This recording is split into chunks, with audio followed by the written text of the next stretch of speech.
Ever wonder what it takes to move a prayer from just, going through the motions to being truly perfected? Well, today we're diving deep into the absolute bedrock, the physical movements.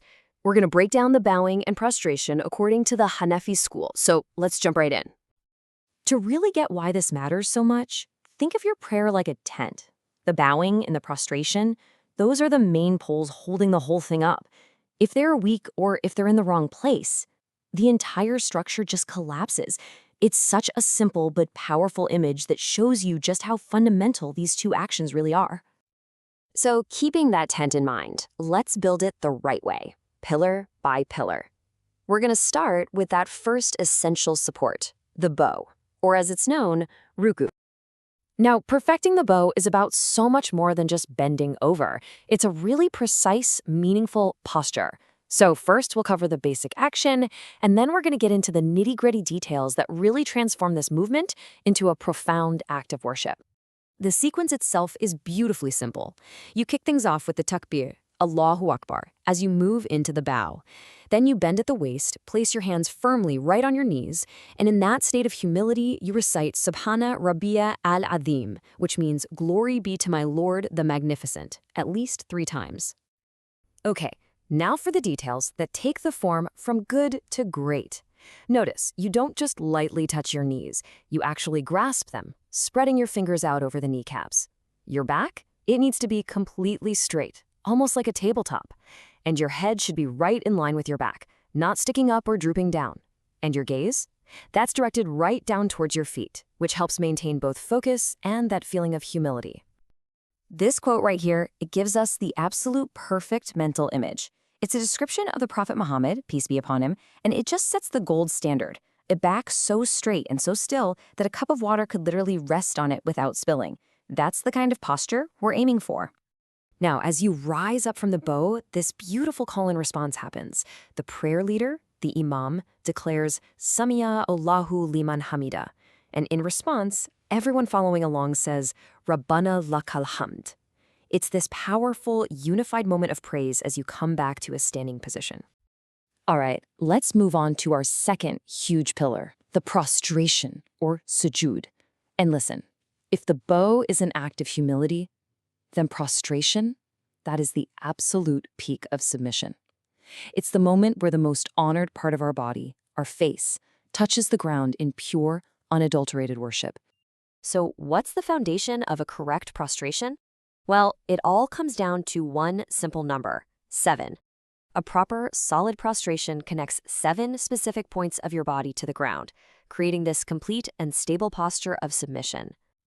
And here are those 7 points. You've got the face, and that means both the forehead and the nose, then your 2 hands, your 2 knees, and finally, the toes of both your feet.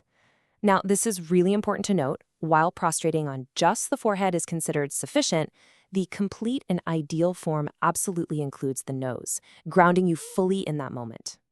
The sequence for moving into prostration is also really key.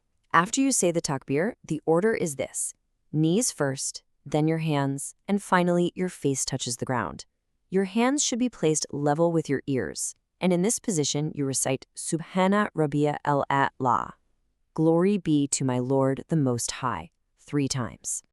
And the posture in sujud is every bit as important as the points of contact. This is supposed to be an active position, not a collapsed one. You want to make sure you keep your abdomen away from your thighs and your upper arms away from your sides. In fact, the source specifically warns against spreading your forearms flat on the ground, a posture it describes as being like a fox. So, we've established the 2 main pillars, but what really holds them together? It's this concept of stillness. We'll also cover what you're supposed to do when you make a mistake, because let's be honest, it happens to every single one of us. This crucial concept is called tumanina, and what it means is being completely settled and still in each position for just a moment before you move on to the next one. You can think of it as the total opposite of rushing. It's all about being fully present in every single part of the prayer, not just blasting through the motions. So just how important is this stillness? Well, this is the key takeaway here. While scholars have discussed its exact legal status, the final adopted Hanafi position is that it's wajib, or in other words, obligatory. And that means intentionally skipping it is a serious issue, and even unintentionally forgetting it requires a correction. And what is that correction? It's the sujud of sahu, which means the prostration of forgetfulness. And it's this really beautiful, merciful mechanism that's built right into the prayer itself.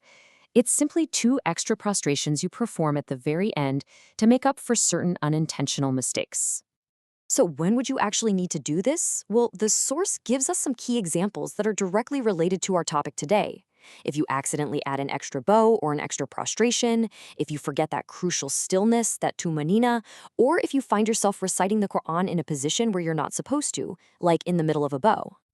But of course, not everyone is physically able to perform all of these movements perfectly.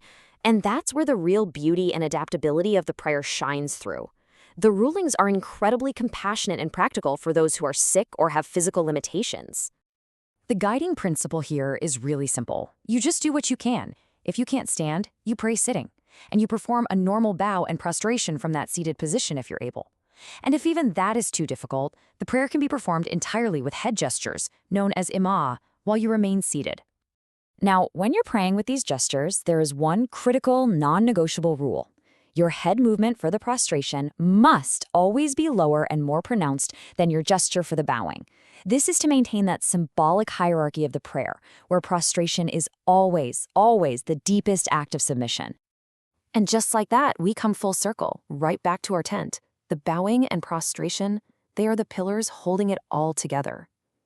When they are strong, when they're precise, and when they're performed with presence and stillness, the entire structure of your prayer becomes sound, secure, and truly beautiful.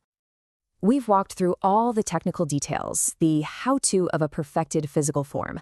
But ultimately, that form is just a vessel. It's a tool that's designed to channel our focus, our humility, and our devotion. So the final question really isn't just about getting the movements right. It's about how you will use this physical precision to deepen your own spiritual connection.